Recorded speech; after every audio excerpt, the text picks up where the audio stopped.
Hey there, doing a brief-ish farm run sort of guide. I wouldn't go as far to say guide really. This is just the my preferred method. It's by no means the fastest and the most convenient, or the most the most used, I would say. But it served me well, getting 99 farming, and I'm mostly just sort of doing this as a reference video for someone I know who wants to sort of get back into farming. So I'll also throw in some little things that I like about why I do this run and what have you. So yeah, start with the inventory, I suppose. Yeah, I've got everything sorted. I have my 4 herbs. I don't really know why I'm using Land of Dimes, but whatever. And then I use my 4 limpwort seeds. Of course, you can do 5 of these if you go to Trollheim, but I believe Trollheim is just a little bit out of my way. I kind of don't like going there, even though like the herbs never die on that patch after you've done the quest. I can't remember what it is. My Arm's Big Adventure, perhaps. I can't quite remember. But yeah, I just find it annoying to go there, so I don't bother. And I bring my limpworts because I just like doing one of the limpwort ones as well, and I think they're quite decent for a little bit of extra money if I have my limps. Do I have any? I only have 85 at the moment.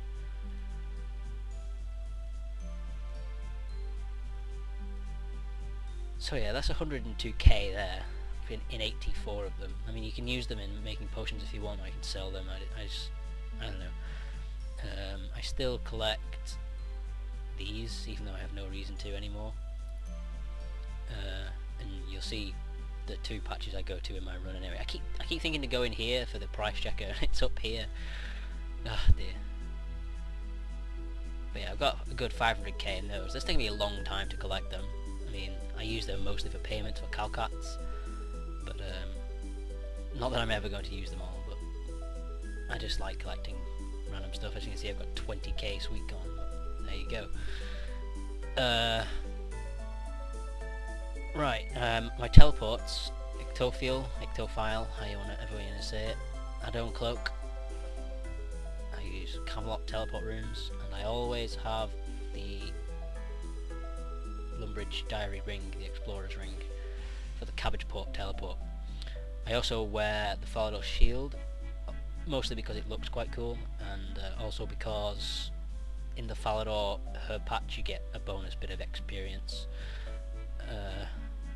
whenever you're picking herbs from that patch. You could also bring your allotment seeds with you. I did that for quite a while, so hence having 20,000 sweet corn and 11k strawberries.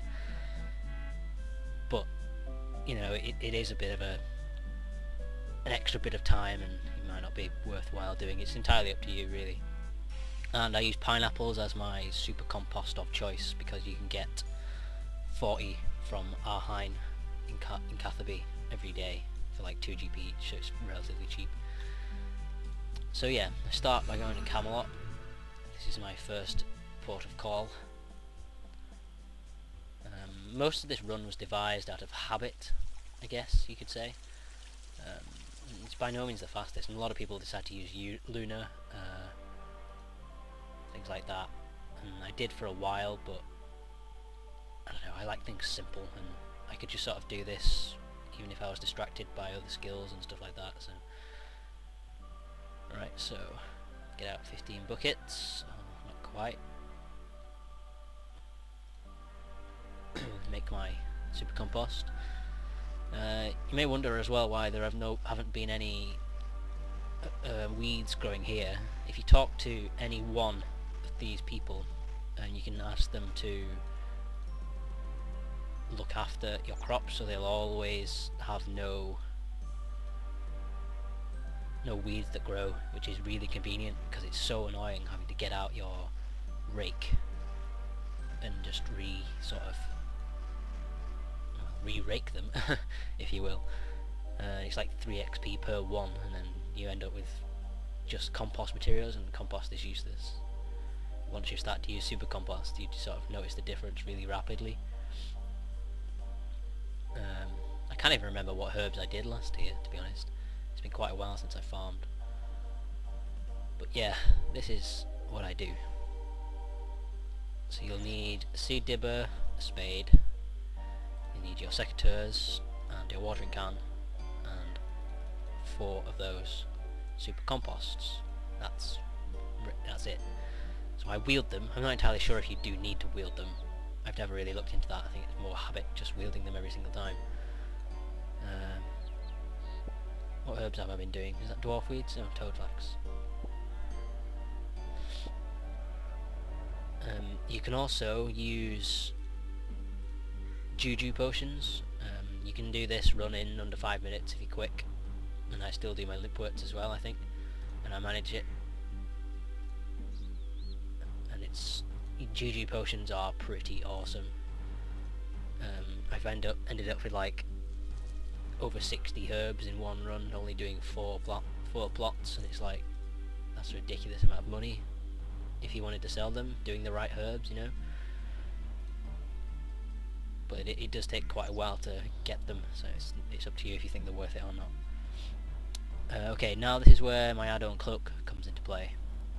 So I can either go to the monastery if I'm doing more than 1 run a day, or if I'm only doing 1 run a day and I'm not doing anything else, I will use the teleport to the farming patch. Because I haven't got 4, I don't have infinite, but if you have 4 Hardy Cloak 4, you have infinite of those. But I go to the monastery. It's quite close to the patch. I don't use any more runes, and I don't really like using runes unless I absolutely have to. And there's also this, which is here, and if you want for the extra experience, I think you get about 1k XP. You can grow another one of these in between your farm runs if you leave enough time, and then you get the check experience, and you get the 4 berries, which you can either sell or use them as payments. Running doesn't bother me all that much. I mean, I know I have 99 agility, so I tend not to run out of energy. For people who have lower agility, this may not be quite as worthwhile, and teleporting to Ardougne and running, or if you're on Luna, you can use the Fishing Guild teleport. There may even be an Ardougne patch teleport that you can unlock from the... is it Livid Farm? I think it's Livid Farm. Yes, it's Livid Farm that you do on Lunar Isle, that you can unlock with enough produce points. But yeah, it's not that long of a run. Once you've done it enough times, you tend not to notice it anymore, or at least I don't. I just sort of get on with it, you know. It's if you don't enjoy farming, then why bother training it, you know? Don't do things that you're not going to enjoy. And I did enjoy doing it this way, so I carried on.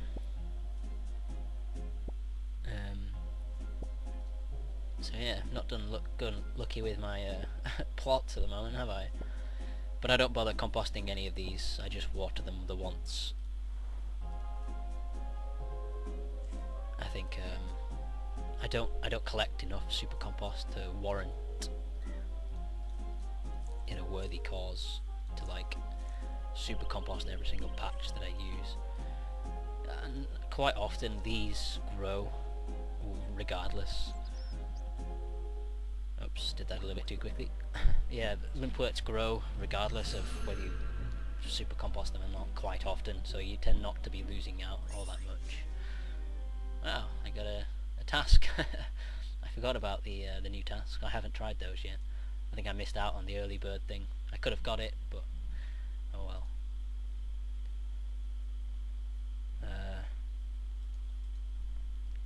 I'm not really sure what else to add tip-wise. I think I've exhausted everything I had to say about tips.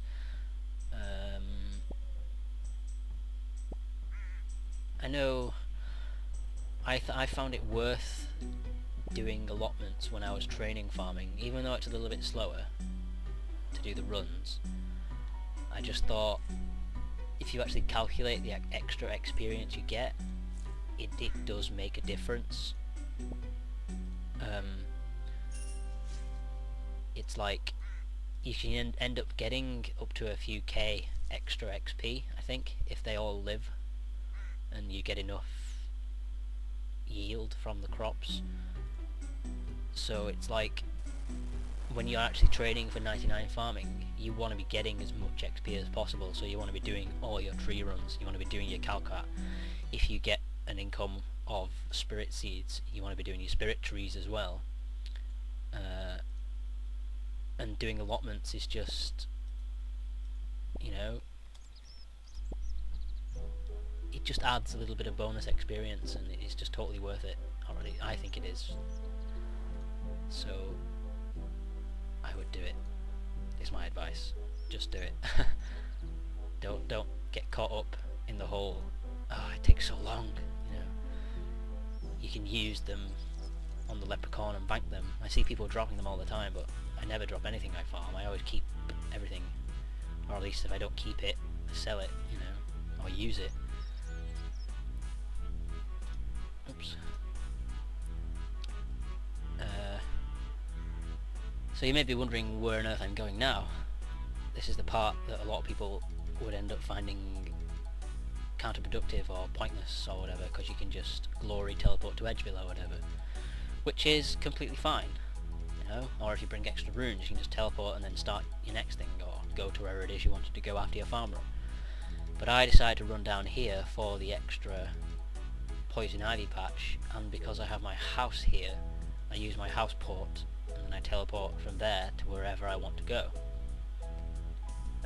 A lot of people don't like having the house port in Rivington anymore. They'll have it in Tavalier if they're doing summoning perhaps, or they'll have it in Yanil if you're training construction in some way, or if you're training prayer, I mean. That's the best place to have it, I think. But yeah, I have it here for farm run convenience, because I don't use it for anything else.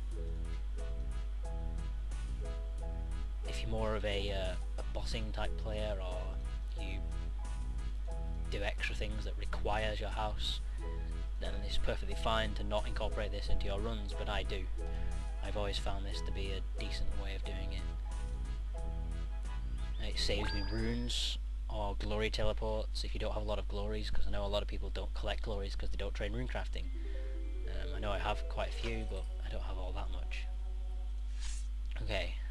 So I rub my glory, go to Edgeville, and that's basically how it goes. I mean, it wasn't a fantastic yield, I didn't use my juju potions, but it works, and that's what matters to me.